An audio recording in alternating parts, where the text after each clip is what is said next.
Hello, my name is Neil and I welcome you all to this week's Sunday special episode of Around the World in 7 Days. In today's special episode, we will take a look at the most important developments in the international politics over the last week. In addition to the main story, we will also talk about some other important international news events that made the headlines. Let's begin with the main story first. When Russia attacked Ukraine, it was not considered an attack only on Ukraine. Rather, it was seen as an attack on Europe as a whole. The Western world went a step further and called it an attack on Western countries. One of the reasons for this was that the Western countries were standing with Ukraine even before the invasion. Therefore, when Russia invaded Ukraine, the Western countries unitedly imposed sanctions on Russia. It can also be interpreted that the Russian attack on Ukraine has played a big role in uniting the Western world. Recently, Finland also became a part of the US led NATO group, and the Ukraine crisis is being cited as the biggest reason for this. This goes without saying that this solidarity of the Western countries is not palatable to the Russian president. Vladimir Putin would never want a coterie led by his rival America to spoil his game. Therefore, Russia wants the Western world to be divided so that it can shine its politics here. Putin is following the policy of divide and rule in the West. Also, the division is visible in the Western countries. Actually, China is also supporting Russia in this plan. Recently, the opinion of European countries was seen divided on China.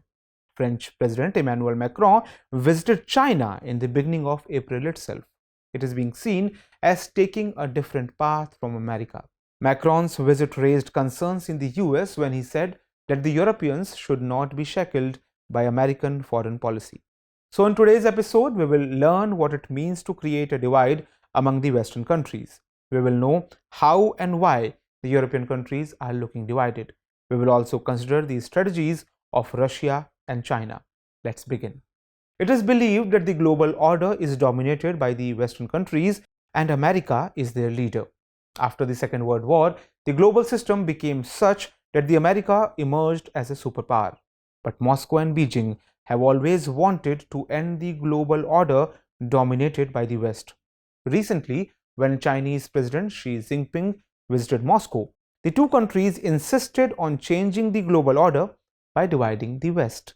For this, China and Russia want to create political rifts among the Western countries so that some of these countries favor the Russian bloc instead of America. Russia and China seem to be succeeding in doing so as well. In the past, Western countries were seen divided on the issue of Taiwan. Powers like Germany and France showed different reactions on China-Taiwan issue. Similarly, other European countries are also divided.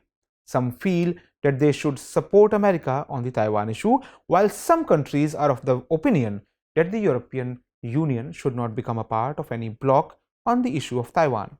By bloc, they mean America or China.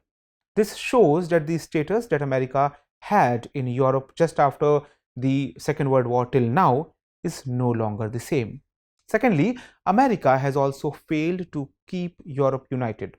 Had this not been the case, the European countries would not have been divided on the issue of China.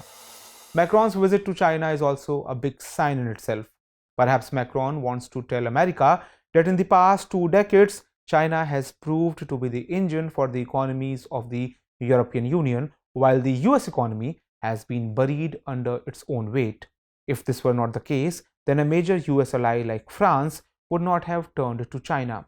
It is noteworthy that apart from Macron, European Commission President Ursula von der Leyen and Brazilian President Lula da Silva also visited China this month. It is believed that more leaders from this region may visit China in the coming days. The question is what the strategy of Russia and China is. In fact, Moscow and Beijing are confident that by combining their strengths such as nuclear power, vast natural resources, and a growing economy, they can create insecurity for the West. They also believe that Russia and China together can bury 400 years of Western supremacy. The success of this strategy also depends on the Moscow-Beijing axis, which seeks to create a rift between the US and Europe. Russia also wants to take advantage of America's internal political differences. In the past, two leaders of the US Republican Party, former President Donald Trump and Florida Governor Ron DeSantis, openly challenged Washington's unlimited military support for Ukraine. Trump was the leader who named Russia as a major threat to the US for the first time since the collapse of Soviet Union. While Moscow focuses on America's political rifts, China is using its market power to undermine America's strategy. After all, China is the second largest economy in the world, and the US and China are heavily interdependent economically. China has a big investment in America, and America is a big market for China.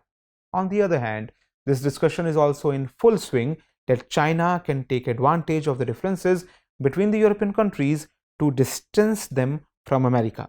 Many countries in Europe are indebted to China. China has investments in these countries. There are many countries like Greece, Serbia, Montenegro, Croatia, where China has investments worth crores of dollars. It is believed that by making these countries fall into its debt trap, China can create a divide among the European countries, as it has previously done in other parts of the world. How successful the alliance of Russia and China will be in dividing the Western world still lies in the womb of the future. Now it's turn for program's Sunday Special segment, in which we will talk about other important international news. Sudan is going through a civil war these days. Fierce fighting is going on between the country's army and paramilitary forces in its capital, Khartoum. At least 185 people have been killed in this war so far, while more than 1,800 people have been injured. An Indian citizen has also died here. Indeed, in Sudan, the Rapid Support Force is face to face after weeks of escalating tensions between the Hamidati, a paramilitary group led by Mohammed Hamdan Dagalo, and the army led by Lieutenant General Abdel Fattah al-Burhan. In fact, the struggle in Sudan is going on since 2021, demanding the transfer of power to the civilian government. The main dispute here is about the merger of the army and the paramilitary force, that is, Rapid Support Force. China has offered to broker a settlement between Israel and Palestine. China's foreign minister told his Israeli and Palestinian counterparts that his country is ready to help facilitate peace talks between the two sides. According to the information, the foreign minister has spoken with both the counterparts by making separate phone calls. In this, he has expressed China's concerns over the growing tension between Israel and Palestinians. He also talked about Chinese support for the resumption of peace talks. On this, experts have suggested that this is a dramatic moment of China's diplomacy.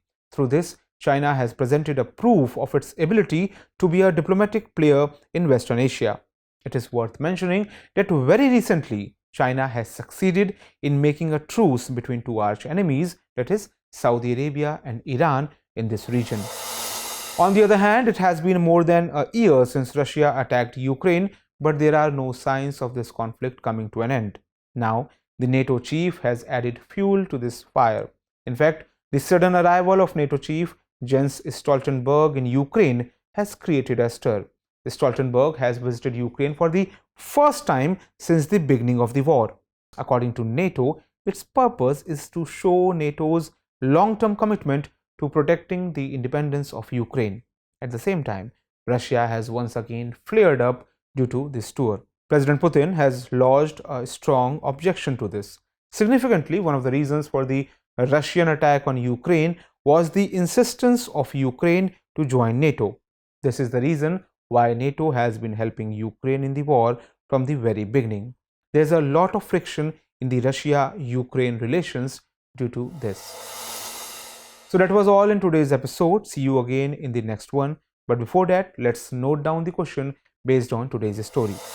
Russia and China can change the global order by creating a divide in the Western world. Explain the statement in the context of global geopolitics.